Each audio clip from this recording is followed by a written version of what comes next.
الله سبحانه وتعالى حكما آخر من أحكام التعامل مع الكافرين، وهو أن لا تتخذهم أولياء ولا أولياء تناصرهم على حساب الإسلام والمسلمين، وتحبهم إذا كانوا كفرة ولو كانوا في أقرب درجات القرابة.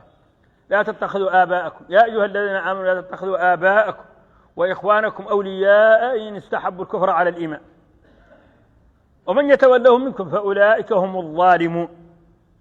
وفي الآية الأخرى ومن يتولهم منكم فإنه منهم. فموالاة من استحب الكفر اختار الكفر على الإيمان محرمة،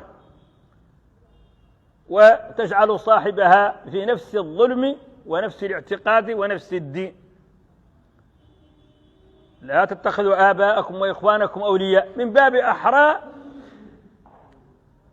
أناسا آخرين لا تربطكم بهم قرابة ولا علاقة إن استحبوا الكفر على الإيمان. والولاء هنا المنهي عنه هو ولاء المحبة وولاء النصرة وولاء التعامل لصالحهم والتعامل الذي يضر بالإسلام والمسلمين. أما مسألة العلاقات العامة لتبادل المصالح بين المؤمنين والكافرين مع صيانة المؤمنين لمبادئهم وعقائدهم ودينهم، ومع عدم تزكيتهم لدين ومخالفات الكفار، هذا ليس ممنوعا. وحتى التعاون معهم في المشتركات المتفق عليها هذا ليس ممنوعا.